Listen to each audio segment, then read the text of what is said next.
Question number 6 में दिया हुआ है, यदि log 2 इज इक्वल टू इतना है, log 3 बराबर इतना दिया हुआ है, log का वैल्यू दिया है, बेस में 10 रहता ही है ना, नहीं दिया क्वेश्चन में कुछ नहीं बोलता, मतलब बेस में 10 क्या क्या दिया हुआ है, दिया है given that log 2 is equal to 0.3010, ठीक है, बेस में 10 रहता ही है, ठीक है, याद रखना, कॉमा log 3 बेस में 10 इज इक्वल टू 0.4771, ठीक है। अगर log 2 आप देखोगे ना 20 का 0 तो यही आएगा, थर्ड ना, log 3 का भी देखो तो यही आएगा इसका वैल्यू, ठीक है। ये हमको निकाल के दे दिया क्वेश्चन में कि हमको log टेबल नहीं देखना अलग से, हमको अलग से log टेबल नहीं देखना है, ठीक है। अब चलो मैं 81 का निकाल के दिखाता हूँ, क्वेश्चन नंबर 1 का, पॉइंट नंबर 1, log बेस में 10 और ये 81, कल जैसे हम लोग बनाए थे वैसे ही बनेगा सारे क्वेश्चन, है ना। तो बना लेते हैं हम लोग, log बेस में 10, 81 का मैं गुणनखंड करूँगा तो 3 3 3 3 3 की घात में 4 आ जाएगा, ठीक है। करके दिखा देता हूँ आप लोग को मैं, आप लोग के पास कैलकुलेटर है। 81 दो के पार्ट से जाएगा नहीं तो 3 से ट्राई करते, देखो पहले 2 से ट्राई करते, फिर 3 से नहीं जाता तो फिर 5 से ट्राई करते, 4 से नहीं, क्योंकि जो 2 से नहीं जाएगा वो 4 से भी नहीं जाएगा, ठीक है। 5 से, फिर 7, फिर 11, फिर 13, फिर 17, फिर ये 19, फिर ये 23, 25, 26, 29, 31, है ना, 37, ये सब अविभाजित संख्याएं हैं, नॉन डिविजिबल नंबर है ये। नॉन डिविजिबल मतलब किसी के टेबल में नहीं आता, किसी के पढ़ा में नहीं आता, ये सिर्फ किसी के पढ़े में आएगा, ठीक है। जैसे 81 है, 81 अब 2 के पढ़े में नहीं आएगा तो उसको 3 से डिवाइड करूँगा तो 27 आएगा, फिर 3 से करो तो 9, फिर 3 से करो तो 3, मतलब 3 की घात में 4, मेरे से तो 3 की घात में 4, ठीक है। अब 4 जो है सामने आ जाएगा, ठीक है, 4 जो है सामने आ गया, 4 log बेस में 10 और ये 3, ठीक है।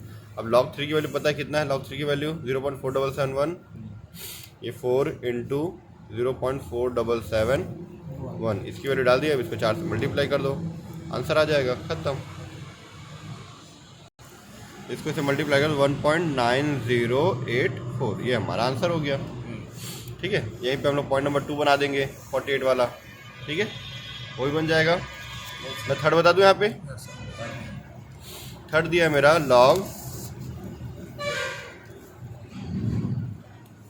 बेस में 10 और यहाँ पे है 45:9 डिवाइड बाई 16 तथा log ये दिया हुआ है ना, देखो क्वेश्चन ये दिया हुआ है, इसी को मैं अगर 45 को 16 से गुणा करूँ तो 720, 720 को 9 से जोड़ दूँ, 729/16 आएगा, मतलब क्वेश्चन इसी को आगे बढ़ा के ये दे दिया है, ठीक है। आप दोनों मत लिख देना, ठीक है।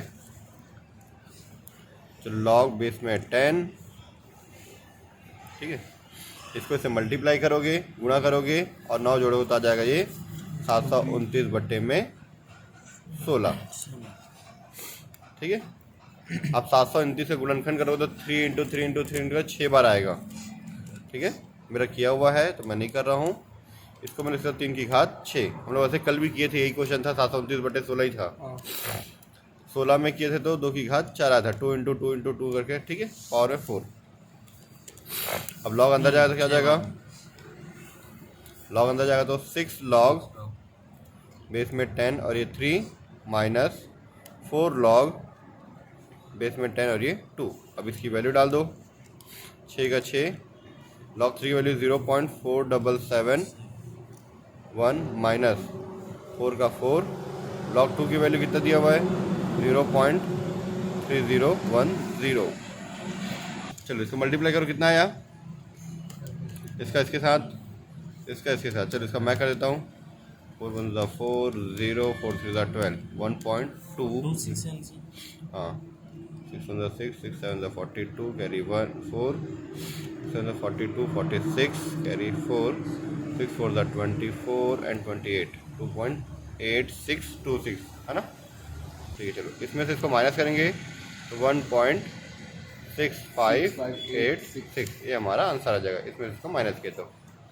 खत्म। चलिए इसके बाद हम लोग बना लेते हैं VI, ठीक है। लॉग बेस में 10 और यहाँ पॉइंट करके 1 बार 0, 2 बार 0, 3 बार 0, 4 बार 0 और ये 1 5। ठीक है, ये रहा क्वेश्चन पॉइंट नंबर 6 का 6। ठीक है, लॉग 10 बेस में 0.00015। क्लियर हो इतना? ठीक है, लॉग बेस में 10 या कुछ नहीं है तो हम लोग एक 0 लगा देते हैं। ठीक है,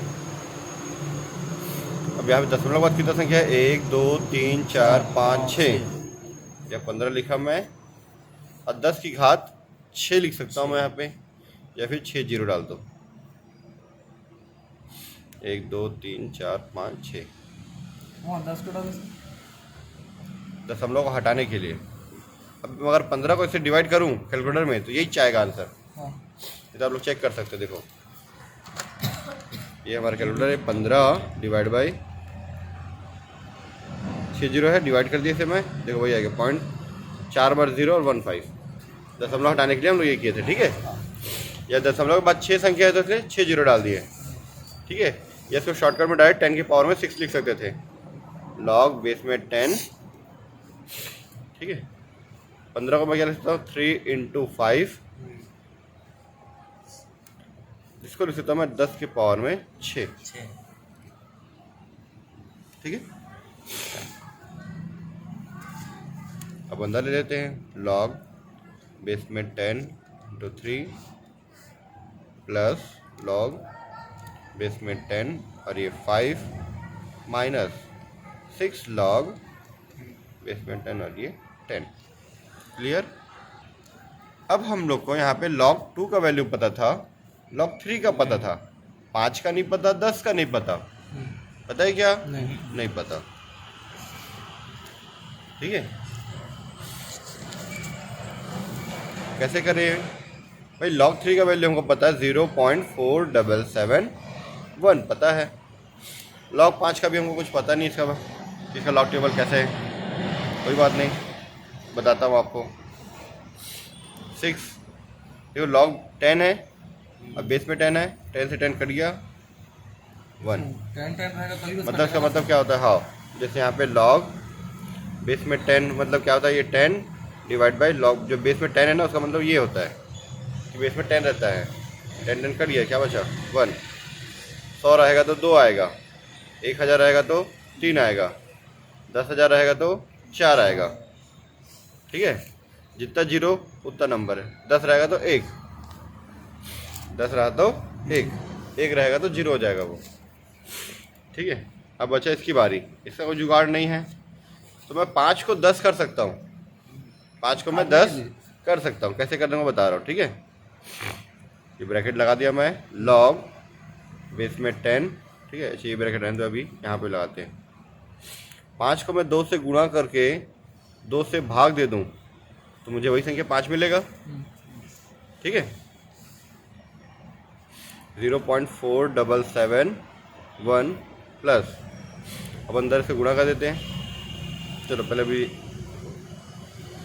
5 दूनी 10 बटे में 2, बेस में 10 है। ठीक है, 6 1 6। ओके,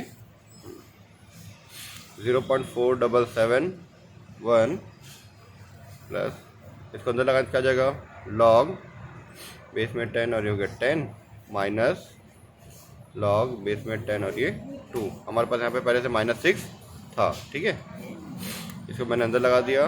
0.4771 प्लस log 10 की वैल्यू कितना बताया था मैं अभी? 1 माइनस log 2 की वैल्यू पता है हमको 0.3010 क्वेश्चन में दिया हुआ है, -6। अब ये दोनों को ऐड कर दो और इस दोनों को माइनस कर दो। कितना आ रहा है बताओ मुझे जल्दी से? माइनस, ठीक है, -4 पॉइंट, इसमें इसको जोड़े और दोनों को घटा दिए तो -4.8239 आया।